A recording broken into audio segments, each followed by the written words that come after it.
कृष्ण कन्हैया लाल की जय।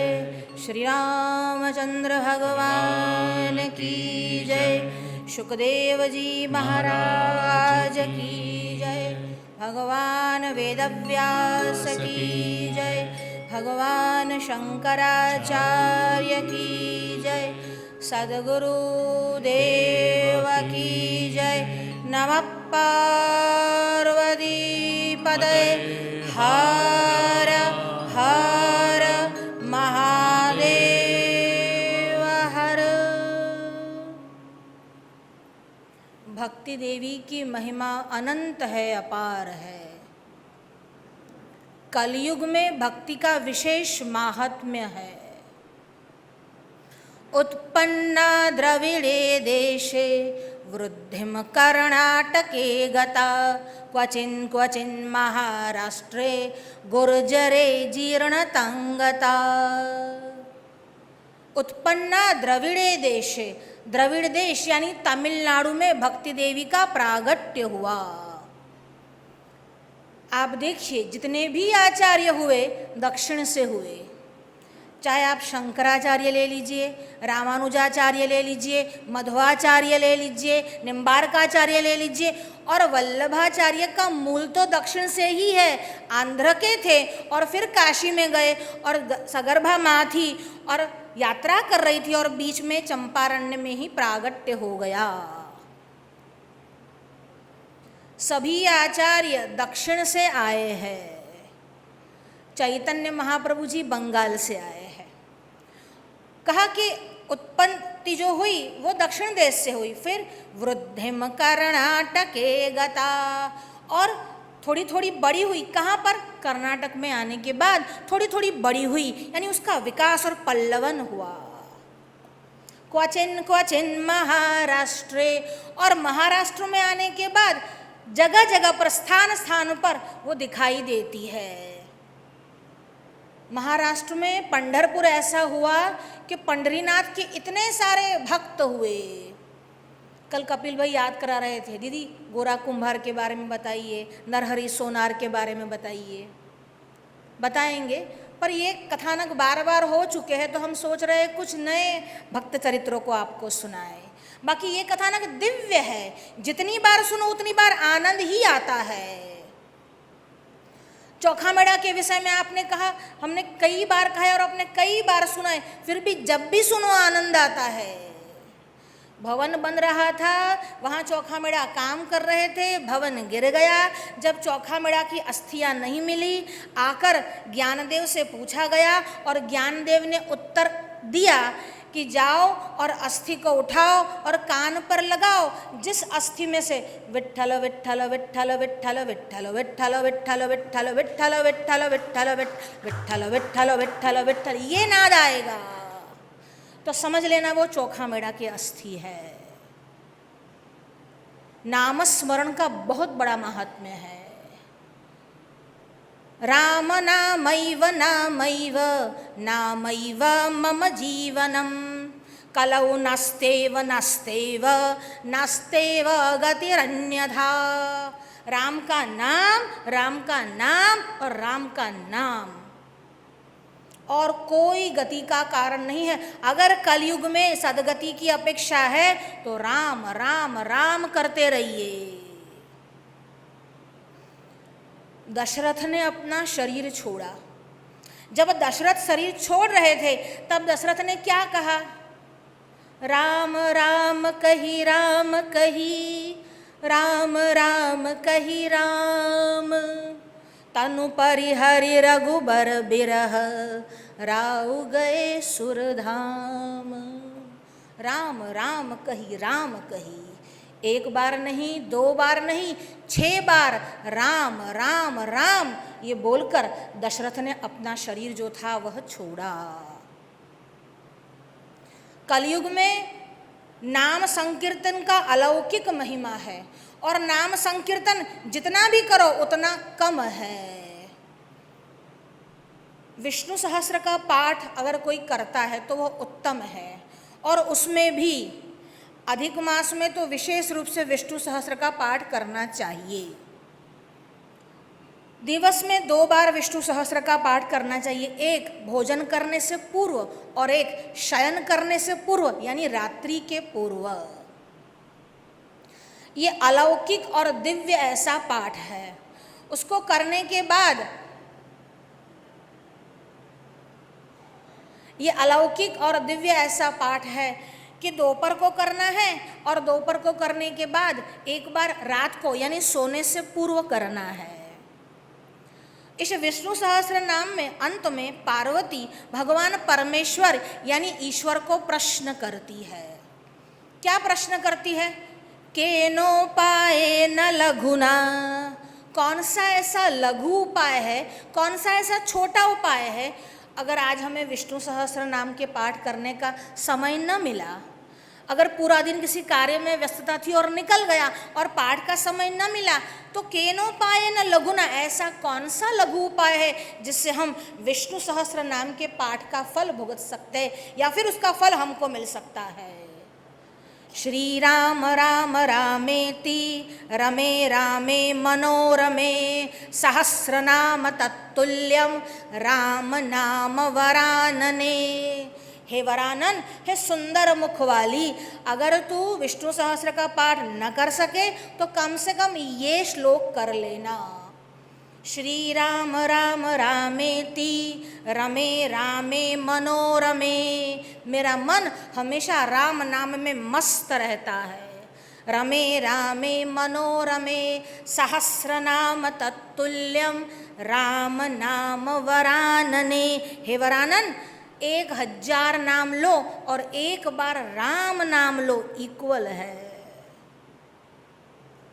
ऐसा राम के नाम का महिमा है। राम एक तापसती तारी, राम एक तापसती तारी, नाम कोटि खल कुमति सुधारी, नाम कोटि खल कुमति सुधारी, राम एक तापसती तारी, राम एक तापसती तारी, नाम कोटि खल कुमति सुधारी, नाम कोटि खल कुमति सुधारी। श्री राम जय राम जय जय राम, श्री राम जय राम जय जय राम, श्री राम जय राम जय जय राम, श्री राम जय राम जय जय राम। और एक राम जी ने एक तपस्वी स्त्री यानी अहल्या का उद्धार किया, पर राम नाम में तो ऐसी दिव्य शक्ति है कि करोड़ों मूर्खों की, करोड़ों कपटियों की, खलों की बुद्धि को सुधार कर रख दिया। आपने प्रायः वो प्रसंग सुना होगा कि एक बार राम के मन में भी ये विचार आया कि मेरे नाम से पत्थर तैर रहे हैं, आओ બધું ઢોંગ કોણે ચલાવ્યો, આવો ઢોંગ કોણ ચલાવે છે કે મારા નામથી પથરા તરી ગયા। કુળતળો રાવણનો નાશ કીધા પછી એક દી રામને વેમ આવ્યો। जब रावण की पूरी लंका जल गई, उसके सारे लोग मर गए विभीषण को छोड़कर, तब जब वापस आ रहे थे और एक दिन भगवान के मन में विचार आया कि मेरे नाम से पत्थर तैर गए, ये सब बात किसने चलाई है। भगवान ने सोचा मैं भी ये सोच करता हूँ, ये करके देखता हूँ। तो रात को छुपते छुपाते हुए उदधी ने तीर आव्या, समंदर के किनारे आए। देखिए, जब प्रयोग कर रहे हैं तो बड़ा प्रयोग तो कर नहीं सकते, छोटा सा एक कंकर उठाया और अंदर जो था समंदर में फेंका। जैसे ही समंदर में फेंका तुरंत ही वो डूब गया। अब कंकर डूब गया और पत्थर तैर गए, ये कैसे हो सकता है। अभी राम जी के मन में ये विचार आया, अरे ये क्या हुआ, कंकर भी डूब गया। एकदम से उनका मुंह जो था वो लटक गया और वह एकदम से उदास हो गए। इतने में वृक्ष के पीछे से हनुमान जी बाहर आए। તમને આ કુમતિ કેમ સૂજી ભગવાન, આ શું કરવા નીકળ્યા હતા અને આ શત્રુઓના દેશમાં એકલા એકલા કેમ નીકળ્યા તમે અડધી રાત્રે। જરા હું પરીક્ષા કરવા નીકળ્યો હતો કે હું કાંકરી નાખી જોઉં છું, આ કાંકરી તરે છે કે નહીં। મારા નામે લોકોએ બહુ વાત ચલાવી કે પથરા તરી ગયા, પણ આ કાંકરી ડૂબી ગઈ, હું શું કરું। હનુમાનજીએ કીધું વાત તો તમારી સાચી ભગવાન, પણ એમાં એવું છે કે તમારા નામે પથ્થર તો તરી જાય, પણ તમે જેને છોડો એને કોણ તારે? તમે હાથ પકડ્યો, एक बार कंकर ने हाथ में लीधो, आपने जिसका हाथ एक बार थाम लिया, अगर आप ही छोड़ दोगे तो उसका तारण कौन करेगा? राम नामैव नामैव नामैव मम जीवनम, राम जी का नाम, राम जी का नाम और राम जी का नाम। बालस्तावत क्रीडासक्तस्तरुणस्तावत तरुणीरक्त, वृद्धस्तावत चिंतामग्न, परे ब्रह्मणि कोऽपि न लग्न। भज गोविंदम भज गोविंदम भज गोविंदम मूढ़मते। हे मूढ़, गोविंद को भज, गोविंद को भज, गोविंद को भज। एक बार नहीं, 3 बार शंकराचार्य ने कहा। जो व्याकरण के, अलंकार के ज्ञाता है, जो पुनरुक्ति को दोष मानते हैं, ऐसे भगवान आदि शंकराचार्य 1 बार नहीं, 2 बार नहीं, 3 बार कह रहे हैं, गोविंद को भज, गोविंद को भज, गोविंद को भज। और कुछ काम मत कर, बस इतना ही कर ले। बालस्तावत क्रीडासक्त, बालपन जो था वो तुमने ऐसे ही खेलने में खो दिया। बालस्तावत क्रीडासक्त तरुणस्तावत तरुणीरक्त। और युवा समय आया, जब तुम युवा हुए तब तुमने क्या किया? युवतियों के साथ रममाण हुए और कुछ नहीं किया। बालस्तावत क्रीडासक्त तरुणस्तावत तरुणीरक्त, वृद्धस्तावत चिंतामग्न। और जब वृद्ध हो गए तब चिंता परेशान कर रही है, अब क्या होगा, अब क्या होगा। इतना समय चला गया, भगवान का स्मरण कब करेगा, कब करेगा, कब करेगा। इसलिए भज गोविंदम भज गोविंदम भज गोविंदम मूढ़मते। हमारी जो भक्ति की बात चली है उसमें जो 5वीं भक्ति आई है वो भी नाम स्मरण भक्ति है। प्रथम भगति संतन कर संगा, प्रथम भगति संतन कर संगा। दूसरी रति मम कथा प्रसंगा, दूसरी रति मम कथा प्रसंगा। गुरुपद पंकज सेवा, तीसरी भक्ति यमान, चौथी भगति मम गुणगन, करई कपट तजिगान। मंत्र जाप मम दृढ़ विश्वासा, मंत्र जाप मम दृढ़ विश्वासा। पंचम भजन सुवेद प्रकाशा, पंचम भजन सुवेद प्रकाशा। मंत्र जाप मम दृढ़ विश्वासा, मंत्र जाप मम दृढ़ विश्वासा। पंचम भजन सुवेद प्रकाशा, पंचम भजन सुवेद प्रकाशा। छठदम शील विरति बहु कर्मा, छठदम शील विरति बहु कर्मा। निरत निरंतर सज्जन धर्मा, निरत निरंतर सज्जन धर्मा। 5वीं जो भक्ति की बात की, वो 5वीं भक्ति कौन सी है? मंत्र जाप मम दृढ़ विश्वासा।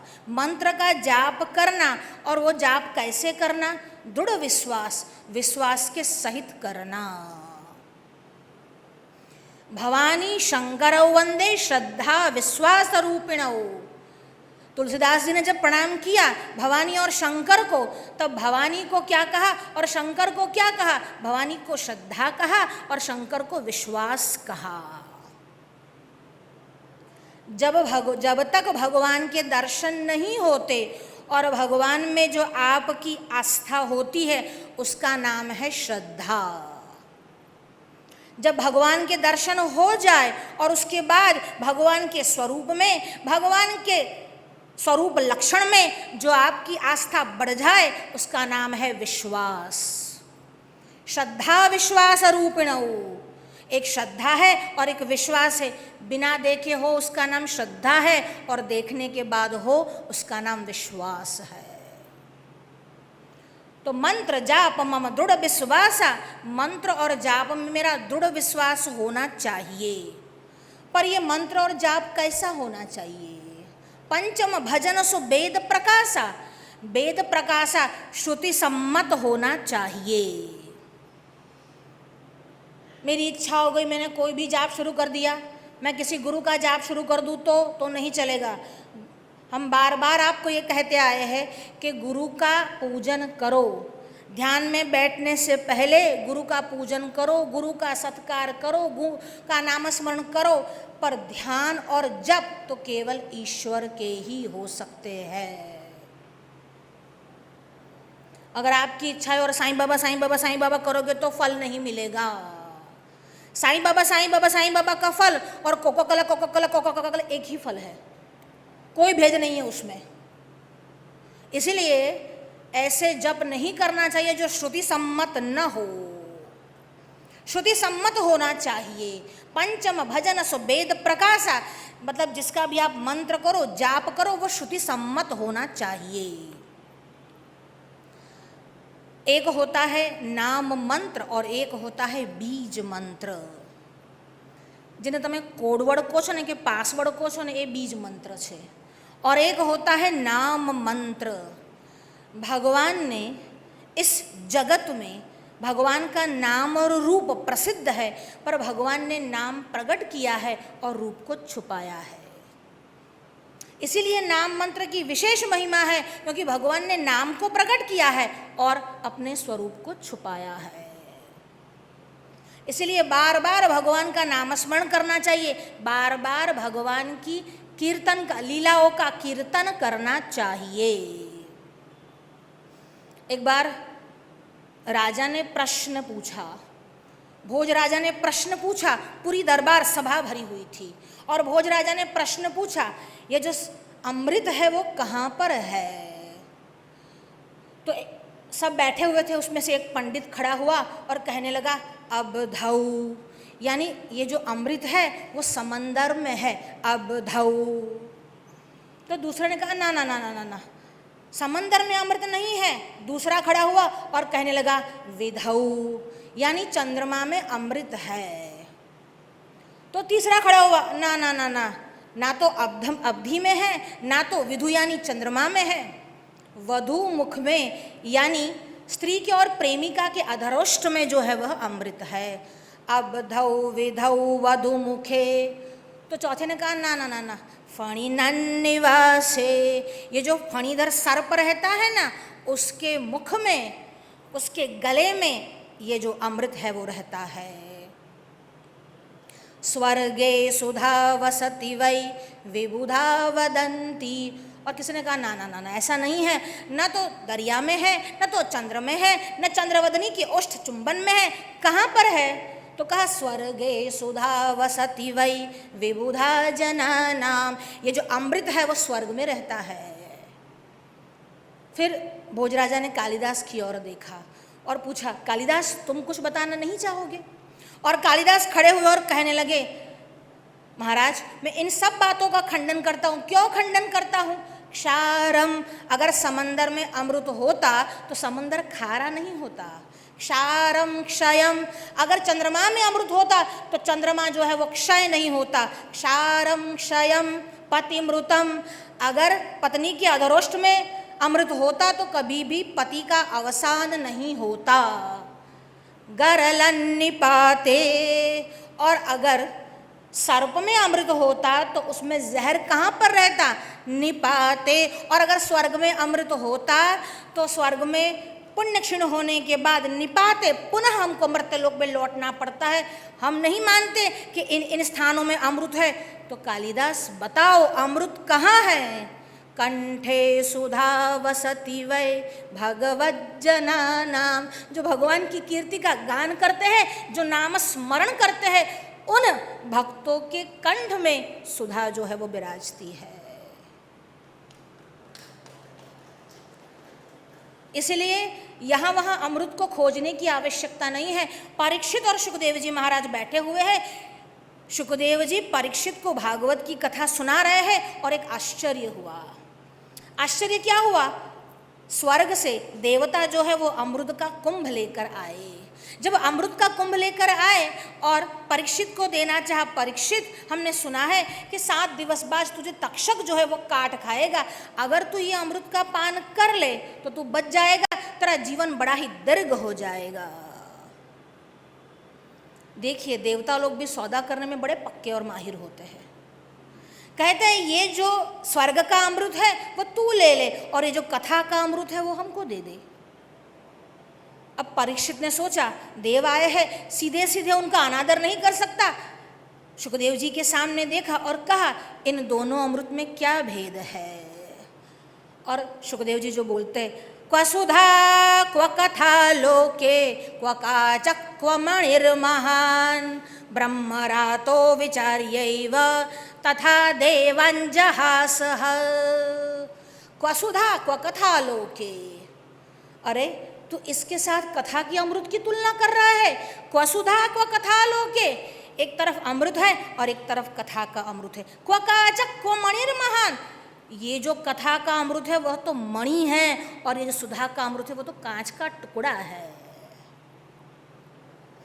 क्व सुधा क्व कथा लोके क्व काचक क्व मणिर्महान ब्रह्मरातो विचार्यैव, और ब्रह्मरात ने ऐसी सलाह दी और देवताओं के सामने देखकर परीक्षित हंस दिए कि जाओ हमको ये नहीं चाहिए। सुखदेव जी ने कहा परीक्षित तुमको दिव्य जीवन चाहिए कि दीर्घ जीवन चाहिए। परीक्षित ने कहा मुझे दीर्घ जीवन नहीं चाहिए, मुझे दिव्य जीवन चाहिए। और दिव्य जीवन कैसे प्राप्त होगा? भगवद नाम स्मरण से। मंत्र जाप मम दृढ़ विश्वासा पंचम भजन सो वेद प्रकाशा। जो वेद का प्रकाश है, जो श्रुति की सम्मति है, जो श्रुति का आदेश है, जहाँ पर वेद प्रामाण्य है उसका भजन करना चाहिए। और ऐसे स्मरण भक्ति के देखिए, जब हमने प्रहलाद के विषय को बताया था नवधा भक्ति में, श्रवणम कीर्तनम विष्णु स्मरणम पाद सेवनम, उसमें तीसरी भक्ति स्मरण भक्ति है, जो यहाँ पर पांचवी भक्ति है यानी स्मरण भक्ति। स्मरण भक्ति के आचार्य कौन है? प्रहलाद उनके आचार्य है। जिसने माता के गर्भ में ही कयाधु सगर्भा थी, इंद्र उसको उठाकर ले गया, देवर्षि नारद का संपर्क हुआ और देवर्षि नारद के सत्संग से ही गर्भ में प्रहलाद जी को ज्ञान प्राप्त हुआ।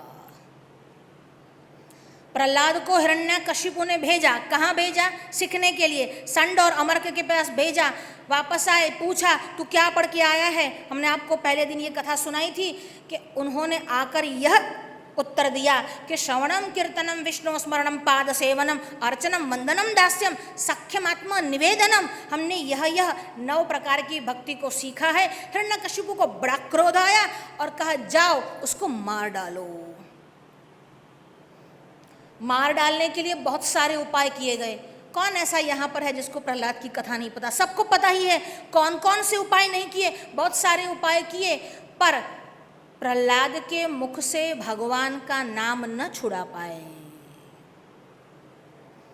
और जब नाम न छुड़ा पाए, एक दिन हिरण्यकशिपु ने बुलाया और कहा तू ये क्या कर रहा है? ये सब छोड़ दे, मैं तुझे इतना जो त्रैलोक्य का राज्य है उसका राजा मैं तुमको बनाना चाहता हूँ, ये तू विष्णु विष्णु क्या कर रहा है? तू उसको छोड़ दे। और प्रहलाद जी क्या जवाब देते हैं?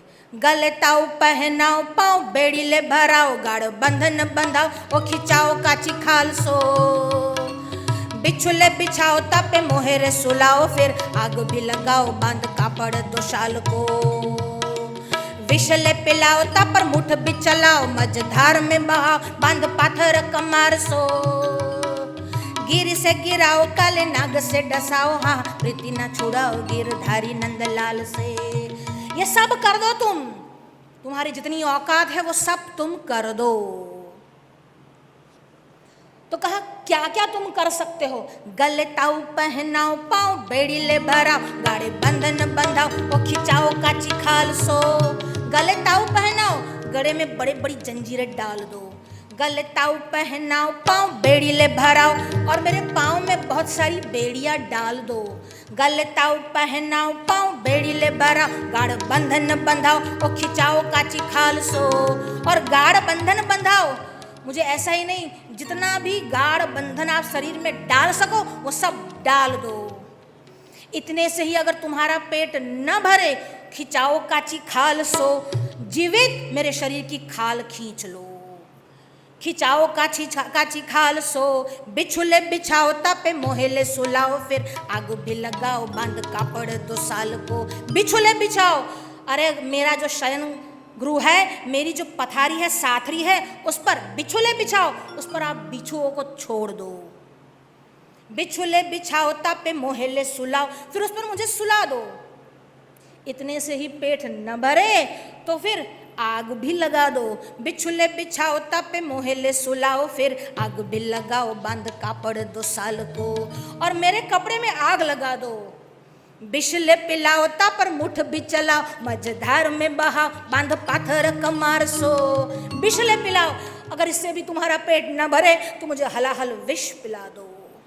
बिछले पिलाओ तापर मुठ भी चलाओ, और उससे भी पेट नहीं भरे तो जो भी तंत्र का प्रयोग करना है वो भी कर लो, मुठ भी चलाओ।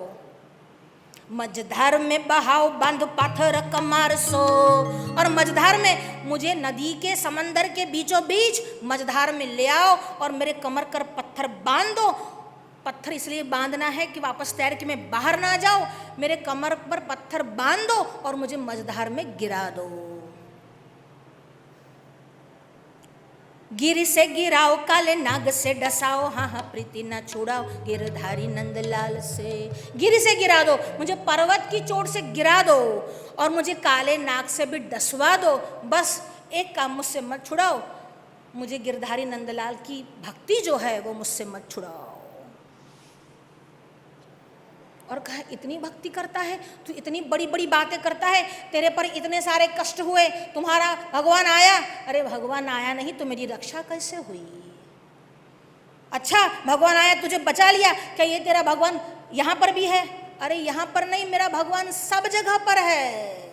कहा नहीं है हिरण्यकश्यप, ता मेरे माँ मेरे खड़ग खंभ में। अरे तुझ में है, मुझ में है।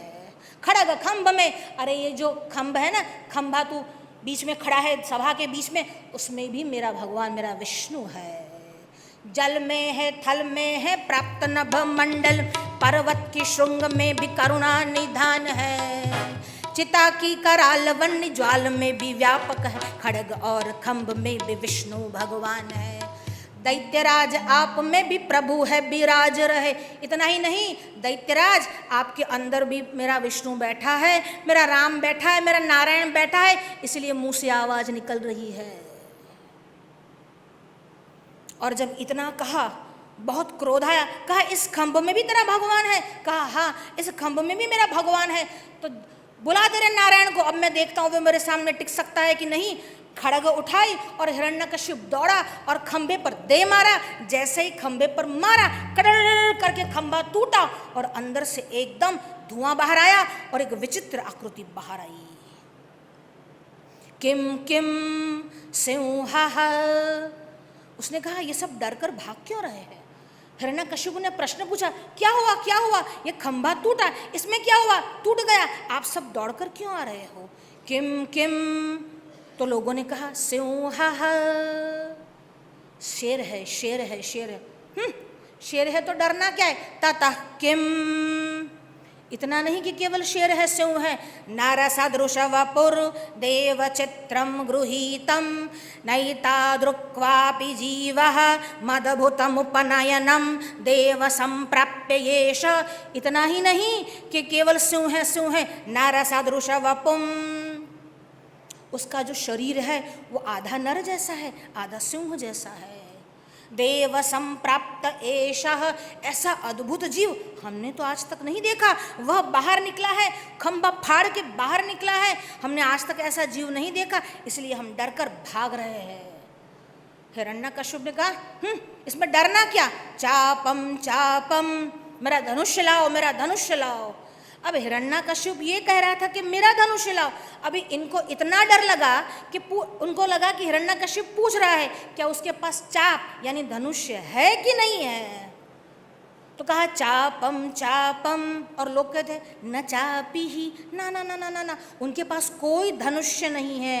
चापम चापम न चापी इत्याहा, और जोर से भगवान बाहर निकले खंभे में से और जोर से भगवान ने अट्टहास किया।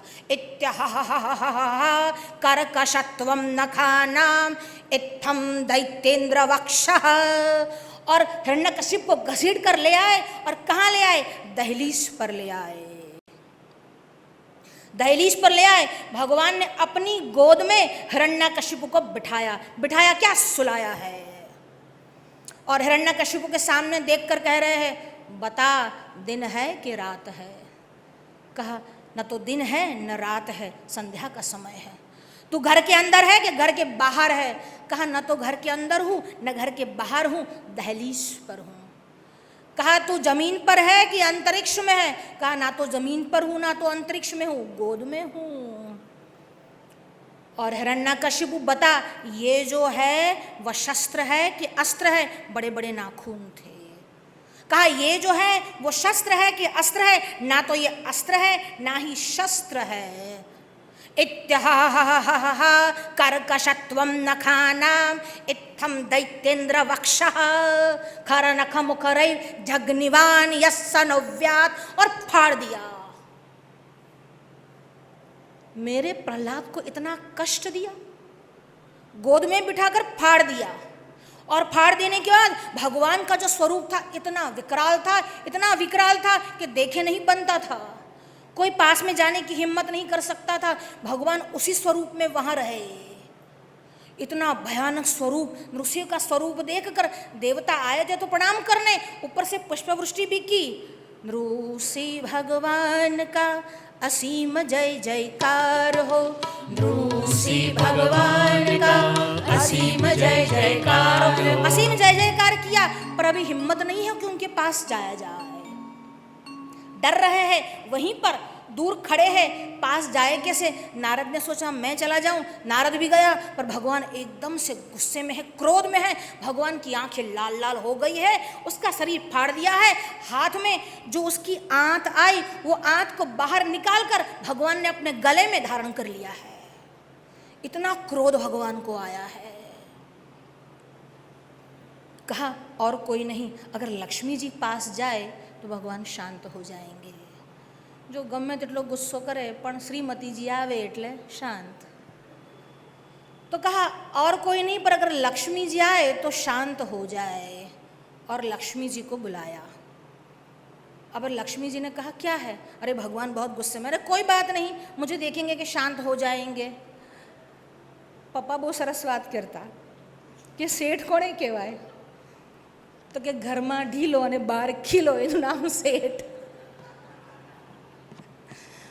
तो कहा कि कोई बात नहीं, मैं जाऊंगी तो शांत हो जाएंगे। और लक्ष्मी जी आए, कहाँ है भगवान, कहाँ है? नारद जी ने कहा पिला रहा। अब लक्ष्मी जी ने सामने देखा, नारद जी ने भी देखा। लक्ष्मी जी कहे नहीं, आ मारा नोय, आ मारा નથી। नारद जी कीधुं आज छे, गुस्से थाय त्यारे आवा लागे छे, बीजा कोई नहीं, आज छे। गुस्से थाय त्यारे आवुं रूप धारण करे छे। लक्ष्मी जी के मारू काम नहीं, हूँ पासे ना जाऊँ। अब भगवान को मनाने के लिए जाए कौन? जब किसी से काम नहीं बना, नारद जी ने कहा बेटा प्रहलाद तुम ही जाओ। प्रहलाद भगवान के पास गए और पास जाकर भगवान की स्तुति करने लगे। जब प्रहलाद को देखा, भगवान इतने प्रसन्न हुए, और इतने प्रसन्न हुए नहीं, प्रहलाद को उठाया, जोरों से आलिंगन दिया और प्रहलाद की क्षमा याचना करते हुए भगवान कहते हैं, क्षन्तव्य यदि मंगमे समये विलंब्य। हे प्रहलाद मुझे क्षमा कर दो, अगर मुझे आने में विलंब हुआ है। क्षन्तव्य मंग यदि में समये विलंब्य। बोले प्रभु प्यारे अंग कोमल तुम्हारे है, असुर ने मारे मम नाम एक गाने में। गिरी से गिराए पुनि जल में डुबाए है, अग्नि में जलाए राखी कमी न सताने में। मंजुल मुखार विंद चूमी चूमी कहे प्रभु। भगवान केवल न गोद में बिठाते, उसको प्यार करते हैं भगवान। क्षमा करो पुत्र मोहे देर भई आने में, हे पुत्र मुझे क्षमा करो। ऐसा स्वरूप भगवान का था। पर प्रहलाद को देखकर भगवान शांत हो गए। न केवल शांत हो गए, भगवान की आंखों के अश्रु की धारा निकली है। यहाँ श्रीधर स्वामी प्रश्न करते हैं टीका में। श्रीधर स्वामी कहते हैं हिरण्यकशिपु का वध किया। अब वध किया, शव अगर गोद में पड़ा है तो सूतक लगता है कि नहीं लगता है? और स्पर्शास्पर्श लगता है कि नहीं लगता है? तो कहा शव अगर गोद में है तो सूतक तो लगेगा। अब भगवान ने स्नान नहीं किया तो किया, कब किया? जब प्रहलाद जी मिलने के लिए आए तब आंसुओं से ही भगवान ने स्नान किया। प्रहलाद जो है वह नामस्मरण के आचार्य है। और ये ऐसे नहीं बनता, जब अतिशय व्याकुलता बढ़ जाती है, भगवान के दर्शनों की व्याकुलता बढ़ जाए तब भगवान दर्शन देते हैं। इतने व्याकुल हो जाए, इतने व्याकुल हो जाए। एक गांव में एक कथा चल रही थी। उस कथा में वैशाख मास था, रात्रि के समय, जैसे अभी हम रात्रि के समय सत्संग कर रहे हैं, रात्रि के समय कथा चल रही थी। और कथा में लोग बड़े चाव से आते बैठते। वो जो महाराज थे, पंडित जी थे, वो भी बड़ी अच्छी कथा सुनाते थे, प्रसंगों को भी बड़ी अच्छी तरह से कहते थे और उनका गला भी बहुत अच्छा था, बड़े अच्छे भजन और काव्य जो है वो गाते थे। अब कथा चल रही थी, जिसने कथा बिठाई थी वो बड़ा धनी था, सेठ था। तो अब उसके घर के बरामदे में कथा चल रही थी और कथा के बीच एक डाकू ने घर में प्रवेश किया। अब सब तो कथा में मग्न थे, किसी को पता नहीं था। अब डाकू ने घर में प्रवेश किया और सबका ध्यान कथा में था। डाकू ने पूरा घर छान मारा पर उसको कहीं कुछ मिला नहीं। इधर देखा, उधर देखा, कुछ नहीं मिला। अब जब नहीं मिला तो सोचे क्या करूं, क्या करूं, क्या करूं, सोच रहा था और अचानक सत्संग पर उसका ध्यान गया। वो पंडित जी कुछ बता रहे थे। पंडित जी ने कहा कि भोर का समय था, भोर ही भानुस उदय के समय उठी तक्र बिलोवत नंद की रानी। भोर का समय था और भोर का समय था, सारी जो गैया थी वो नंद बाबा के घर के सामने आ गई। वो जानती थी जैसे ही पौ फटेगा भगवान श्री कृष्ण बाहर आएंगे और हमें चराने के लिए ले जाएंगे। बस ऐसा ही मन में विचार था और सभी की सभी गायें जो थी वह नंद बाबा के आंगन में आकर खड़ी हो गई। यशोदा मैया ने भगवान को उठाया। उत्तिष्ठ नर शार्दूल कर्तव्यम देवमान्निकम। उत्तिष्ठ उत्तिष्ठ, अरे तुम उठो। उठाया, भगवान को स्नान करवाया और भगवान को श्रृंगारित किया। और भगवान को नजर न लग जाए इसलिए काजल का एक टीका भी लगाया और इतना श्रृंगारित किया। भगवान को मुकुट पहनाया, भगवान को करधनी पहनाई, गले में कौस्तुभ मणि पहनाया। बलराम जी को भी उठाया, बलराम जी को भी श्रृंगारित किया।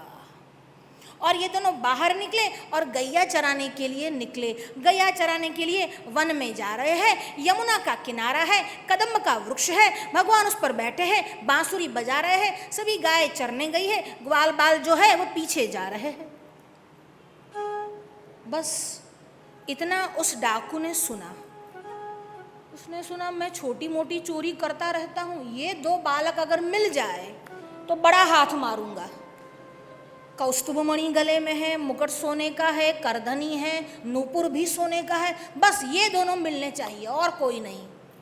वैसे भी इन दोनों से बड़ा धन और है कौन। और बाहर खड़े रहे कि कथा समाप्त हो और पंडित जी बाहर निकले। बस पंडित जी की खैर नहीं इस बार, सब गए। अबे पंडित जी की बेचारी की क्या गलती, तुम लोग कथा सुनाने को बुलाते रहो, वो आए बेचारे। अब ये सब उन सब भक्तों को, श्रोताओं को जाने दिया। जब एक एक करके सारे श्रोता प्रसाद लेकर चले गए, आखिर में बेचारे पंडित जी डोलते डोलते बाहर आए। देखिए ब्राह्मणों की चाल से पता चल जाता है कि ब्राह्मण है। दिनेश भाई जो कोई जो है जो स्पीड में दौड़े, बाकी वो बने ज ना कि ब्राह्मण हो जोर थी दौड़े। आळसू जो हो पहलू लक्षण है। तो डोलता डोलता बेचारा पंडित जी हम बाहर आ गया। और जब बाहर आए तब ये तो पास में खड़ा ही था। सोचा थोड़ा आगे जाए, थोड़ा एकांत मिले, वन में जैसे प्रवेश करे दबोच लूँगा। आगे गए, अब आसपास तो कोई था नहीं। जब एकांत मिला तब दबोच लिया। ए पंडित कहाँ जा रहा है? अरे तू कौन है, बीच रास्ते मुझे क्यों रोक रहा है? अपने घर जा रहा हूँ। अरे नहीं, घर बर बात छोड़, अभी जो तू बता रहा था कथा में क्या वो सही है? तेरी मेरी ना जान न पहचान, में तुझे क्यों बताऊँ? तो कहा पहले बताता है कि नहीं बताता है? नहीं तो तेरा सर है और ये लट्ठा है। पंडित जी ने लगा कोई आड़ो दिमाग वाड़ू छे, इसलिए कहा एक काम करो, क्या तुम कौन हो, पहले तुम्हारा परिचय दो। कहा मैं एक डाकू हूँ। अच्छा तुम क्या चाहते हो? अरे जो तुम अभी सत्संग में सुना रहे थे वो क्या है?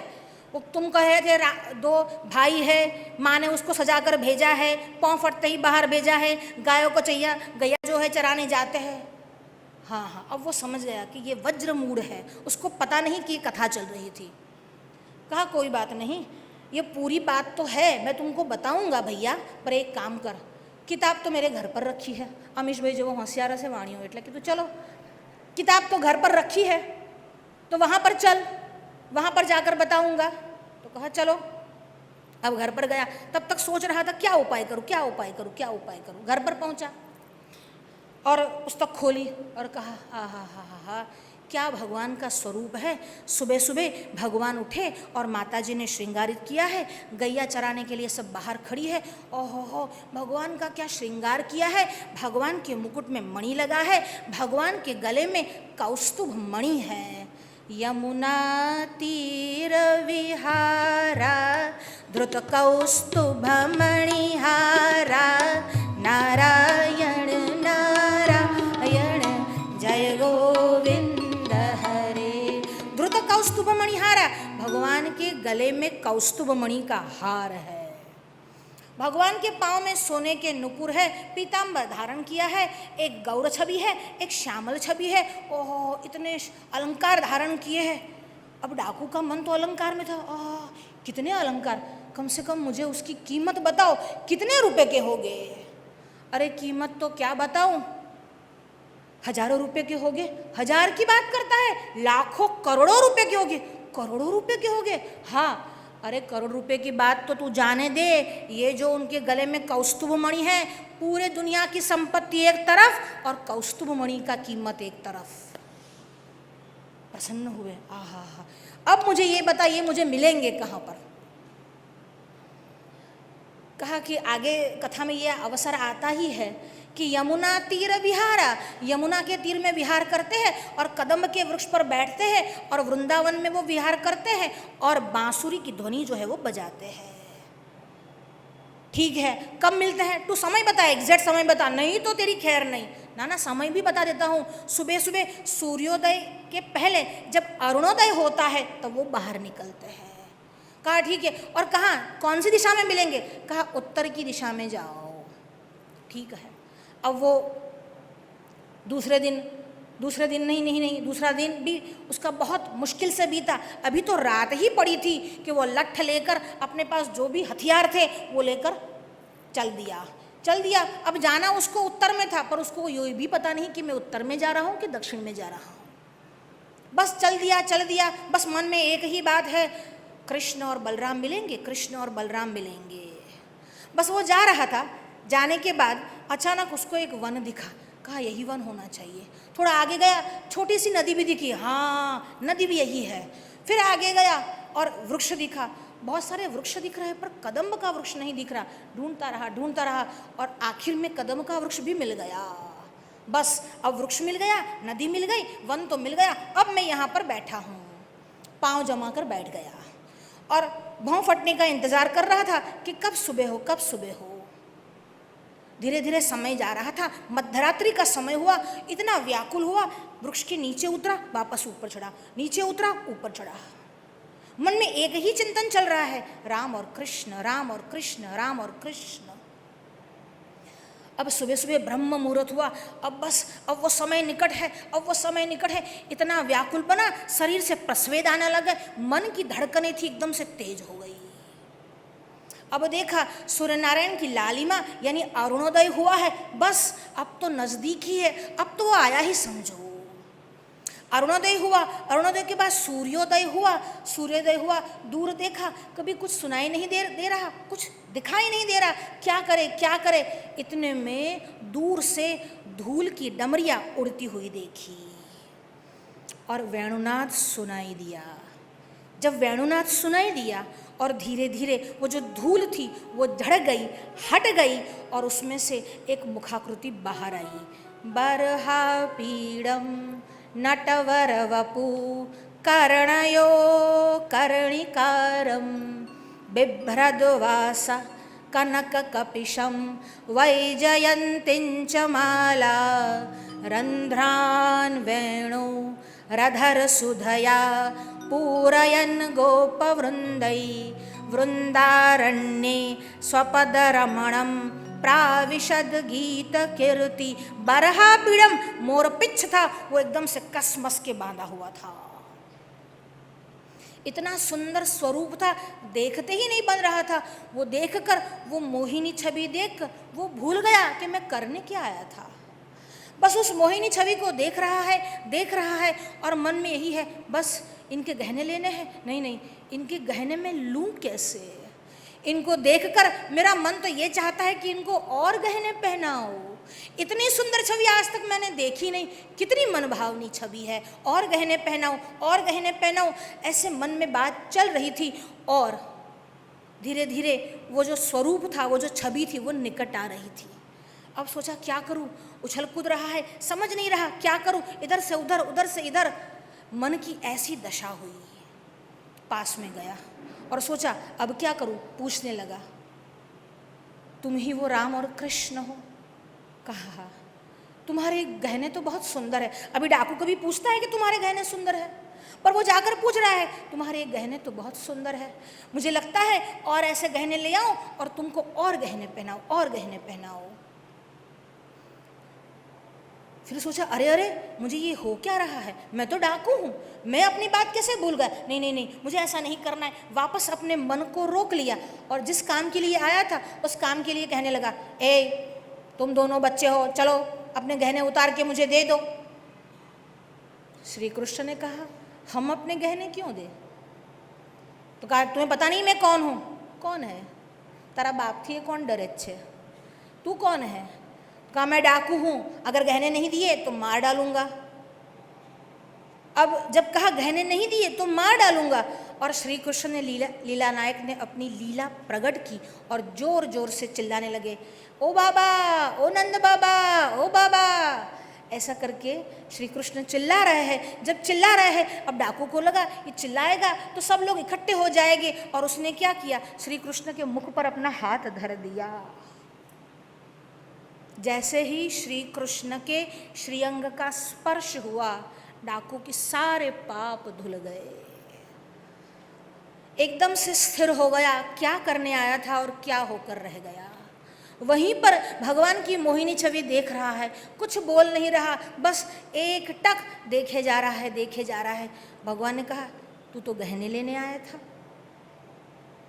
मुंह से आवाज़ नहीं निकल रही है, अरे तू गहने लेने आया था तो ले जा। नहीं नहीं, अगर तुम्हारे गहने ले लिए तो तुम्हारे माता पिता नाराज हो गए, तुमको बहुत डांटेंगे, और तुम्हारे पास गहने नहीं हुए तो नहीं नहीं, मुझे तुम्हारे गहने नहीं चाहिए। कहा ले ले, तो क्या तुम्हारे पास है? तो मैं मूर्ख थोड़ी हूँ, नहीं होता तो देता कैसे, ले जा। पर तुम्हारे गहने अपने हाथ से उतारने को जी नहीं चाहता, तो क्या करो? एक काम कर, ये मेरा खेस है, उसमें अपने हाथों से ही रख दे, मैं तो इस हाथों से ये गहने को उतारने से रहा। भगवान ने अपना मुकुट, अपना वंशी, अपनी करधनी उस कपड़े में बांध दी, और वो कपड़े को बांध कर उसने उठाया, गठरी उठाई, पर गठरी उठाने को मन नहीं कर रहा था। कहा, तुम क्या रोज इस रास्ते से आते हो? भगवान ने कहा, हाँ हम रोज इस रास्ते से आते हैं। तो एक काम कर, मुझे गहने नहीं चाहिए, बस रोज तेरा मुख एक बार दिखा जाना, मुझे और कुछ नहीं चाहिए, बस तेरा मुख रोज जाते जाते एक बार दिखा जाना, और मुझे किसी वस्तु की अपेक्षा नहीं है। भगवान ने कहा, मुख भी दिखाऊंगा और गहने भी ले जा। इतना ही नहीं, रोज मुख दिखाऊंगा और रोज गहने दूंगा। डाकू ने कहा, क्या बात है, ये तो दर्शन भी कराएगा और गहने भी देगा। कहा, ठीक है, पर तू रोज आएगा ना? तो कहा, मैं रोज आऊँगा। इसी समय आएगा ना? हाँ हाँ, मैं रोज आऊँगा। और गठरी लेकर चला। इतना प्रसन्न था, इतना प्रसन्न था, पहली बार भगवान के दर्शन हुए थे। जीवन में मुनियों को, ऋषियों को पूरा जीवन निकल जाता है, तप करते हैं, फिर भी भगवान के दर्शन नहीं होते। मीन स्नानरत अहि पवन भुक् मेषस्तु पर्णाशना नीराशी खलु चातक प्रतिदिनं शेते बिले मूषक। मीन स्नानरता, ये जो मछली है ना, दिन रात पानी में स्नान करती रहती है, क्या उसको स्नान का फल मिलता है?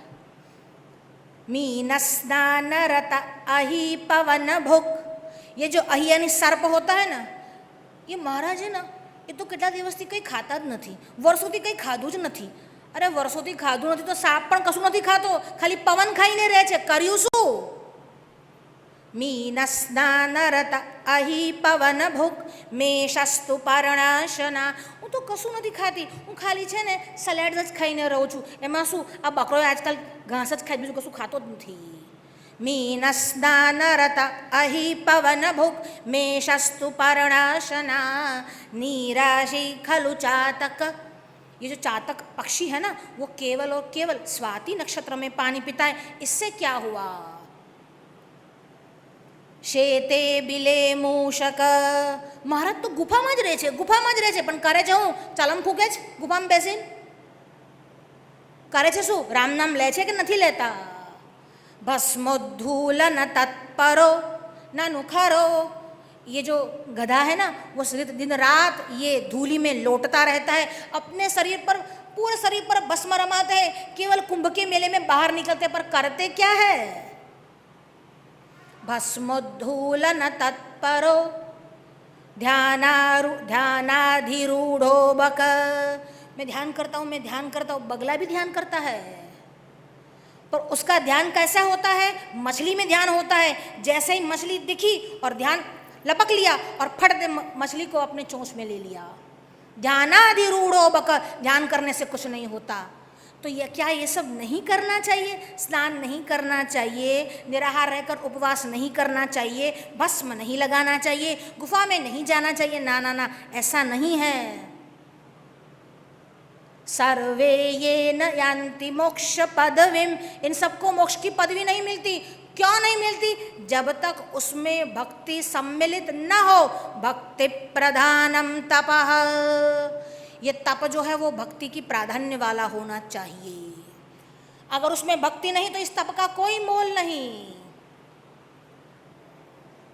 इसने कुछ नहीं किया, उससे ज्यादा पढ़ा लिखा वो महाराज ब्राह्मण था, उससे ज़्यादा तप वो ब्राह्मण करता था, भगवान की कथाएं सुना करता था. पर ये जो व्याकुलता उस डाकू के मन में थी, क्या एक क्षण के लिए भी किसी के मन में आई? ये जो व्याकुलता थी, अरे बिना जाने ही भगवान न तो किसी की जात देखते हैं, न किसी की विद्या देखते हैं, न किसी का गुण और रूप ही देखते हैं. भगवान प्रसन्न हुए. ये गठरी लेकर दौड़ता हुआ आया और कहने लगा, पंडित जी देखो देखो देखो देखो, आपने कहा था मुझे वो सारे धन मिल गया, खजाना मिल गया, पर पता नहीं मुझे ऐसा हुआ कि मैं ये सब लेकर आपको ही दे दूं. और आया और कहने लगा देखो.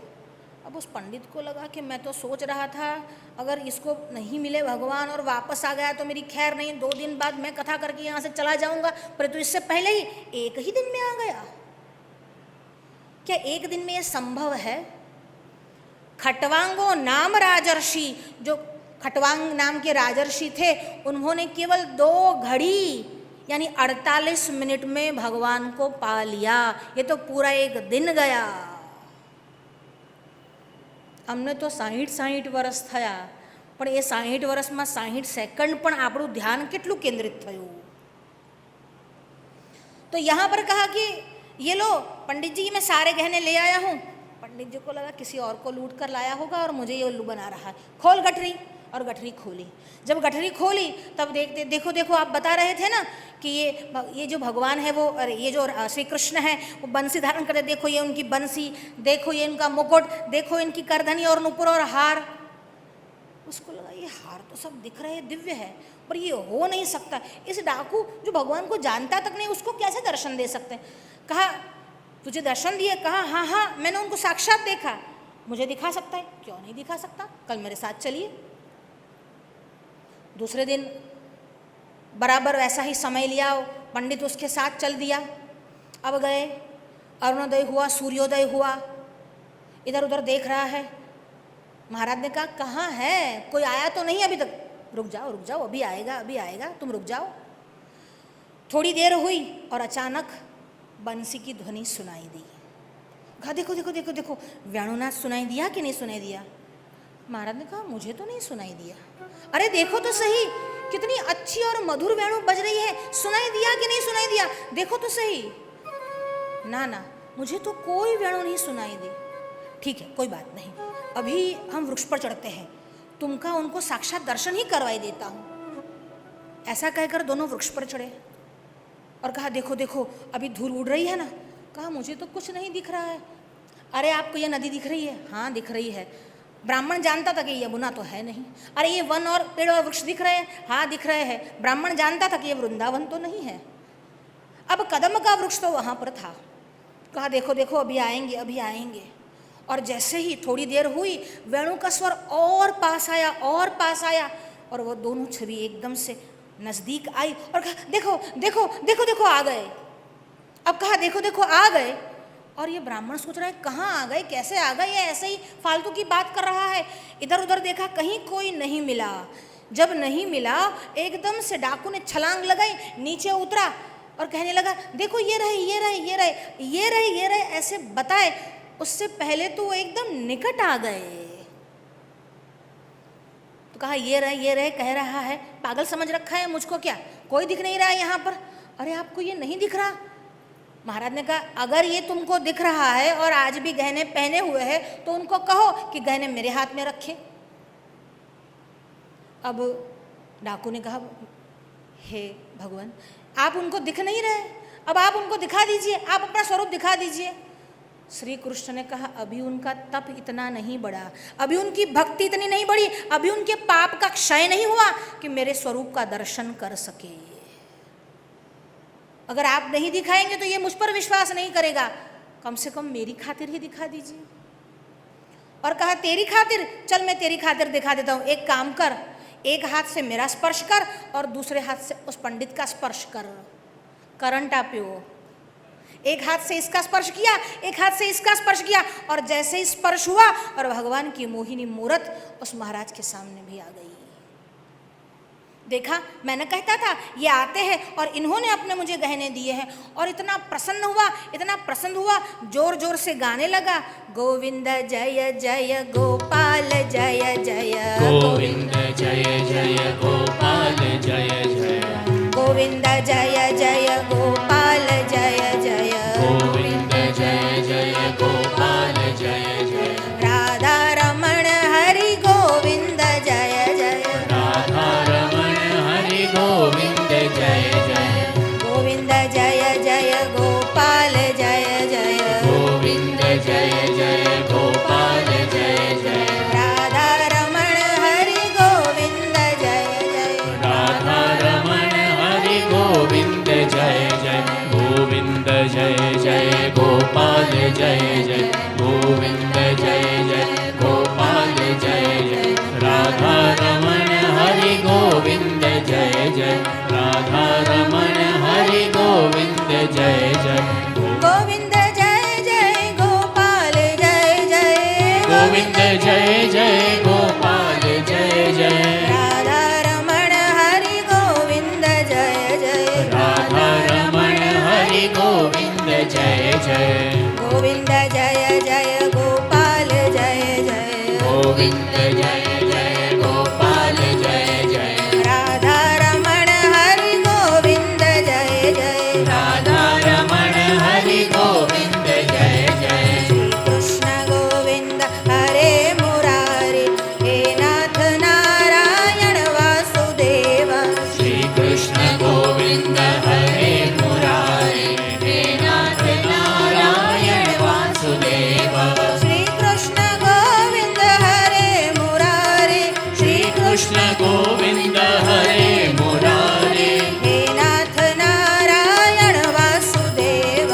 हे नाथ नारायण वासुदेव, गोविंद जय जय गोपाल जय जय, गोविंद जय जय गोपाल जय जय, राधा रमण हरि गोविंद जय जय, राधा रमण हरि गोविंद जय जय, गोविंद जय जय गोपाल जय जय, गोविंद जय जय गोपाल जय जय, राधा रमण हरि गोविंद जय जय, राधा रमण हरि गोविंद जय जय। ऐसा भगवान के स्वरूप का दर्शन हुआ, अपनी सारी सुध बुझ गंवा बैठे। बंगाल में संत हुए जिनका नाम हरिदास था। ये हरिदास स्वामी जो वृंदावन के थे उससे भिन्न है। उनका नाम हरिदास था। वैसे उनका नाम तो किसी को पता नहीं। उनका जन्म मुसलमान कुटुंब में, परिवार में हुआ था, पर बचपन से ही माता पिता चल बसे थे और पूर्वजन्म के संस्कार इतने प्रबल थे कि बस और कुछ नहीं, केवल भगवद नाम संकीर्तन ही करते रहते। धीरे धीरे अवस्था बढ़ी, पर अवस्था बढ़ने पर भगवान नाम संकीर्तन कम न हुआ, और बढ़ा। जब भगवान नाम संकीर्तन बढ़ा और धीरे धीरे लोगों का जमावड़ा उनके पास होने लगा, तब कई लोगों को बड़ी ईर्ष्या हुई। मुसलमान के घर में पैदा हुआ है और भगवान नाम संकीर्तन करता है, बड़ी ईर्ष्या पैदा हुई। अब एक बार जो वहाँ के जमींदार थे, उनके मन में विचार आया, ऐसा कुछ करूँगा कि इनकी सारी हेकड़ी निकल जाए, उनका सारा भगतपना जो है वो बाहर निकल जाए। अब जब आपको किसी की परीक्षा लेनी है तो दो ही परीक्षा के साधन है, एक है कंचन और दूसरी है कामिनी। एक गणिका को बुलाया और कहा, एक काम कर, तू वहाँ पर जा और उनकी परीक्षा ले। अब गणिका को भी बहुत सारा धन दिया, कहा जा और तुझे उनको लुभाना है, रिझाना है। अब हरिदास जो थे उनका नियम था, क्या नियम था? रोज 3 लाख मंत्र का जाप करते। 1 नहीं, 2000 नहीं, 10,000 नहीं, 50,000 नहीं, 3 लाख मंत्र का जाप करते। आसपास के गांव से भिक्षा मांगने जाते, भिक्षा मांग कर लाते, एक ही समय खाते और एक समय खाने के बाद पूरे दिन में जब तक 3 लाख मंत्र खत्म न हो जाए तब तक नींद न लेते और अखंड राम नाम हरिनाम संकीर्तन करते। उस संकीर्तन के कारण ही उनका नाम हरिदास ऐसा हुआ था। अब वो गणिका उनके पास गई। देखिए, अब जब पास गई, उन्होंने सुबह का भोजन आदि समाप्त कर लिया था और रात्रि का समय निकट आ रहा था। और बीहड़ वन में जहाँ कोई लोग आते जाते न हो, वहाँ बैठकर ये हरिनाम संकीर्तन करते थे। देखिए, अगर आपको भजन करना है तो लोगों से दूर जाकर करना है, कीर्तन करना है तो साथ में करना है, पर जप करना है तो एकांत में करना है। कीर्तन और जप में भेद है। उपांशु किए जाए उसका नाम जाप है और उच्च स्वर में किया जाए उसका नाम कीर्तन है। चैतन्य महाप्रभु जी कीर्तन भक्ति किया करते थे, जोर जोर से।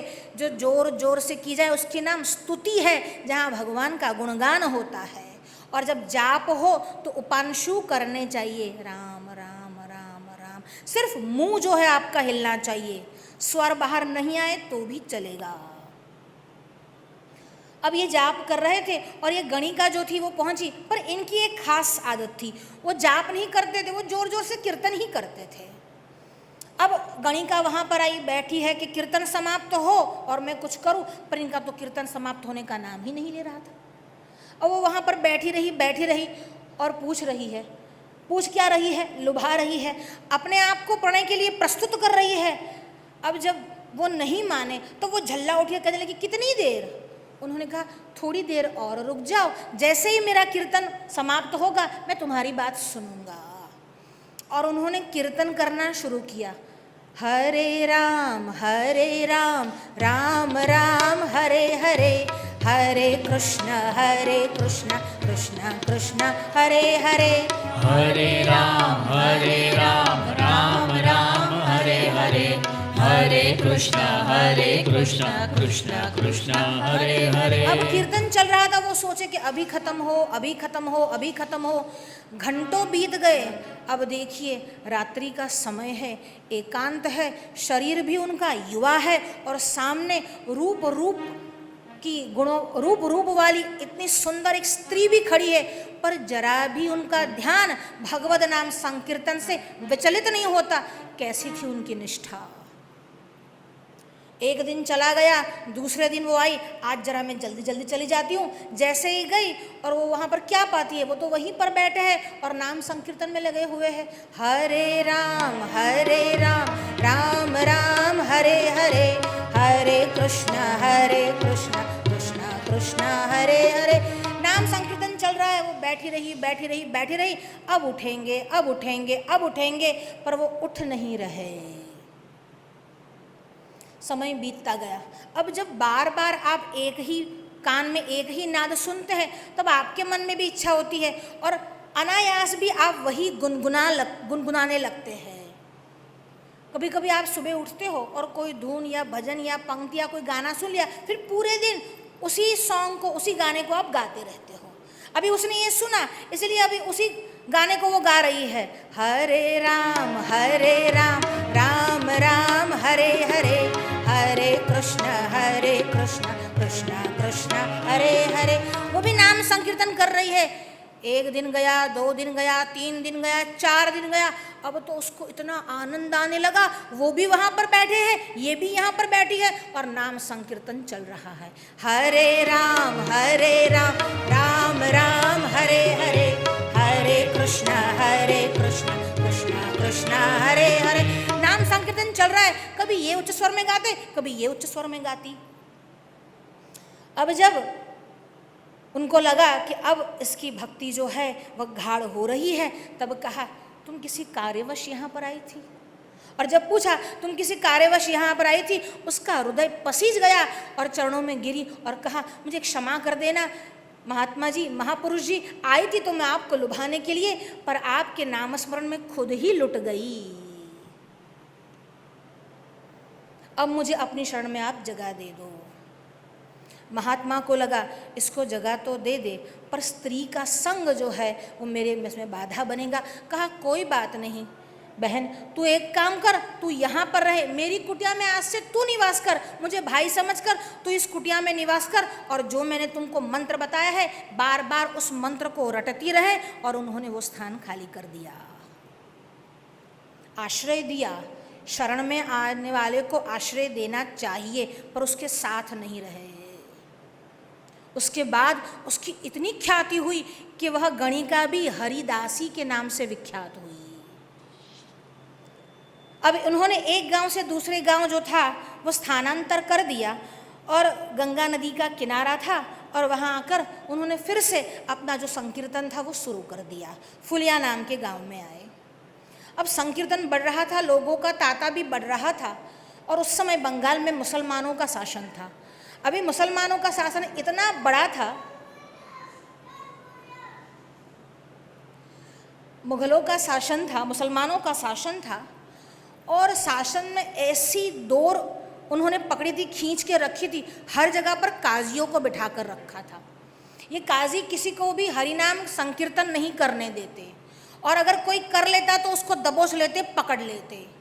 अब गोराई नाम का एक काजी था, उसको समाचार मिले कि यहाँ पर एक साधु है, वो वहाँ पर हरिनाम संकीर्तन कर रहा है। न केवल संकीर्तन कर रहा है, श्री रामचंद्र भगवान की जय। एक बच्चा भी रोए तो भी आप कंटिन्यू नहीं कर सकते। सोचो, अगर बाधाएं आए तो हरिनाम संकीर्तन कैसे हो, और वो भी शासन की ओर से बाधाएं आए।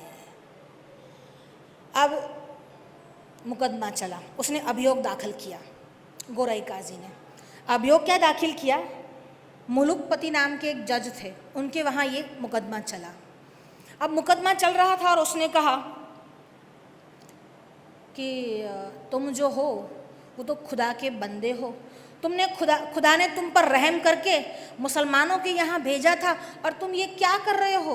किसी और के विश्वास का नाम ले रहे हो, किसी और के खुदा का नाम ले रहे हो। ये कैसे हो सकता है? तुम्हें पता नहीं, किसी और का नाम लेना, किसी और धर्म में विश्वास करना, ये तो कुफ्र है।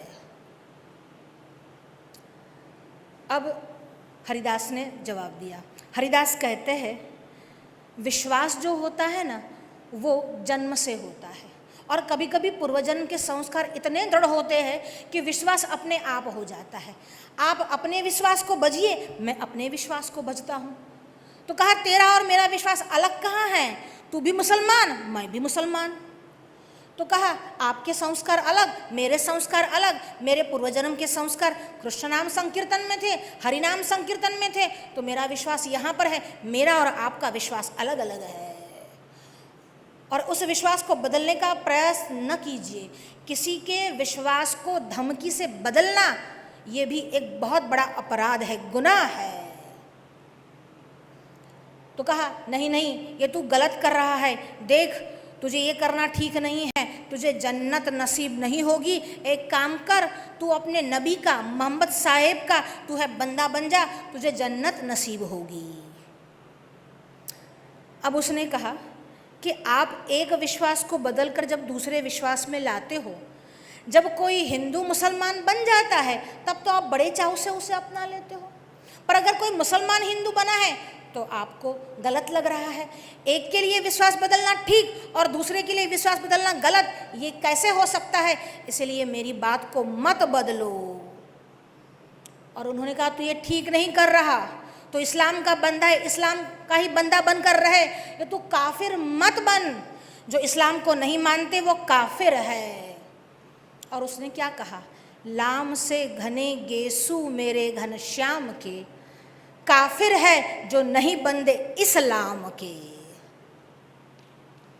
लाम क्या है? अगर आपने उर्दू के थोड़ी जानकारी रखते हो या फिर सुना भी है, अलिफ बे पे ते ते, ये जो है वो उर्दू के अक्षर है। उसमें 22वां जो अक्षर है वो लाम है। और लाम कैसा होता है? जैसे अलके यानी जैसे लटे होती है, घुंघराले बाल, वही बिल्कुल लाम के शेप की आकार की होती है। तो कहा लाम से गेशु मेरे घनश्याम के, काफिर है जो नहीं बंदे, जिसने इसकी पूजा नहीं की, जिसने इसकी उपासना नहीं की, अरे श्री कृष्ण के घुंघराले बाल पर जिसका मन मोहित नहीं हुआ, काफिर है जो नहीं बंदे इस्लाम के।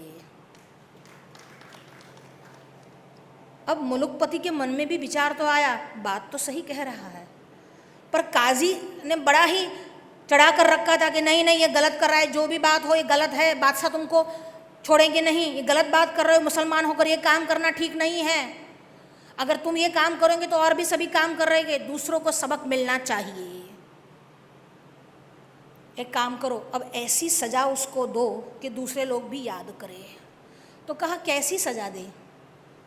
काजी ने कहा पूरे गांव में, हमारे यहाँ गांव में 20 बाजार है, पूरे 20 बाजार में उसके शरीर पर से ऊपर के वस्त्र उतार लिए जाए, बड़े बड़े कोड़े हंटर लिए जाए और पूरे 20 बाजार में उसको बीच बीच हंटर मारे जाए, जब तक उसके प्राण न निकल जाए तब तक उसको कोड़े मारे जाए। आज सबको बंदगी करनी है, आज सबको दूसरे रिलीजन, दूसरे मजहब के लिए बहुत प्रेम उमड़ पड़ा है। जरा देखो तो सही हमारे साथ कैसा व्यवहार हुआ है। हमने तो धाक धमकी कर कर उसको इस्लाम में से हिंदू में कन्वर्ट किया नहीं था, कबूल करवाया नहीं था, पर फिर भी अगर मन से भी कोई करता है तो उसके साथ कैसा व्यवहार होता है। कहा 20 बाजार में उसको घुमाया जाए, कोड़े मारे जाए। कोड़े नहीं मारे जाए, जब तक मर न जाए तब तक कोड़े मारे जाए। और ये पूरी फौज आई। अब जब काजी ने बोल दिया तो न्यायाधीश ने भी वो सज़ा लिख दी। सज़ा तय हुई, दूसरे दिन उनको ले जाया गया, उनके शरीर पर से ऊपर के कपड़े उतार लिए गए और कोड़े मारना शुरू किया। जैसे ही कोड़े मारे जाए और उनके मुंह से एक ही ध्वनि निकलती, हरे राम राम राम हरे हरे, हरे कृष्ण कृष्ण कृष्ण हरे हरे। जैसे ही कोड़े मारते, कोड़े बरसाते, जितना जोर से कोड़ा पड़ता उतने ही जोर से स्वर निकलता, हरे राम राम राम हरे हरे, हरे कृष्ण कृष्ण कृष्ण हरे हरे, हरे राम। जैसे जैसे दुशासन ने द्रौपदी की साड़ी खींची और साड़ी खींचता गया, पर उसका स्मरण बंद नहीं हुआ, हे द्वारिकाधीश, हे गोविंद, हे गोपाल। यहाँ पर भी कोड़े बरसाता है, दुशासन का हाथ थक गया। यहाँ पर भी कोड़े बरसाते सिपाही का हाथ थक गया, पर उनके मुंह से वो ध्वनि बंद नहीं हो रहा। एक बार उन्होंने ऐसा नहीं कहा, बस अब मुझे छोड़ दो, अब मुझे मत मारो। कोड़े के ऊपर कोड़े बरसा रहा है, शरीर पूरा झुलस कर रह गया है, उसके ऊपर कोड़े बरसा रहा है, फिर भी मुंह से एक ही ध्वनि निकल रहा है, हरे राम राम राम हरे हरे, हरे कृष्ण कृष्ण कृष्ण हरे हरे। प्रहलाद जी जैसी स्थिति हुई है, इतनी यातनाएं दी, अब तो थक कर हार कर सिपाही भी हार गया और बाजू में आकर खड़ा रह गया और कहने लगा, हरिदास कुछ तो करो तुम, अरे ऐसा क्या कर रहे हो, तुमको जरा भी दर्द नहीं हो रहा क्या? तो कहा, वैष्णव की शरीर में जरा भी ममता या मोह नहीं होता है। जिस शरीर को तुम मार रहे हो वो शरीर हम इस जन्म में लाए थे, इस जन्म के पहले ये शरीर तो पूरा हो जाएगा, जो जाएगा वो तो हरिनाम संकीर्तन ही तो जाएगा साथ में। अब वो थक गए, इतने कोड़े बरसाए, अंत में वहाँ पर हरिदास जी भी मूर्छित हो गए। अब जब मूर्छित हुए तब उन लोगों को लगा कि इनके प्राण पखेरु निकल गए हैं। अब क्या करें? उसको गठरी में बांध कर उस काजी के पास लाए। काजी के पास लाकर कहने लगे, अब क्या करें, उसको दफन कर दे। काजी ने कहा, ना ना ना ना ना ना, ये अच्छा और सच्चा मुसलमान नहीं था, उसको तो जन्नत नसीब नहीं होनी चाहिए, उसको जहन्नुम मिलना चाहिए, उसको हम ज़मीन में नहीं गाड़ेंगे। वैसे भी अनार्य लोगों को ज़मीन में गाड़ा जाता है, राक्षसों को ज़मीन में गाड़ा जाता है, और जो दैवी लोग हैं उनकी अग्नि संस्कार किए जाते हैं। इसलिए हिंदू धर्म में अग्नि संस्कार है। जब श्री राम ने कबंध को मारा, कबंध के टुकड़े टुकड़े कर कर जमीन में गाड़ा। अग्नि सबके नसीब में नहीं होती, ये तो पुण्यशालियों के नसीब में होती है। कहा उसको जमीन में नहीं गाड़ना है, एक काम करो, उसकी पोटरी गठरी बांधो और गंगा जी में फेंक दो। कैसा सौभाग्य है, जमीन में नहीं गाड़ा गया, गंगा जी में फेंका गया। और जैसे ही गंगा जी में फेंका गया और भगवती भागीरथी गंगा का स्पर्श हुआ, का शीतल वाहिनी, जो काशी के तल से वहन करती है वही शीतल वाहिनी गंगा है।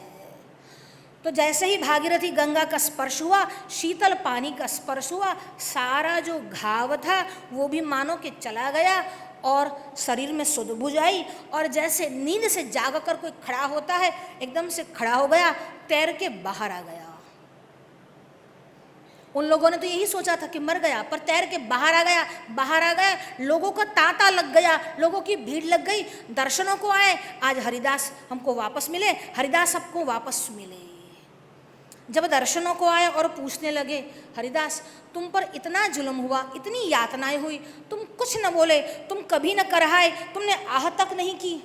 हरिदास ने कहा, मुसलमान के घर में जन्म मिला था, अब वह चमड़ी ही निकल गई, शुद्ध होकर बाहर आ गया।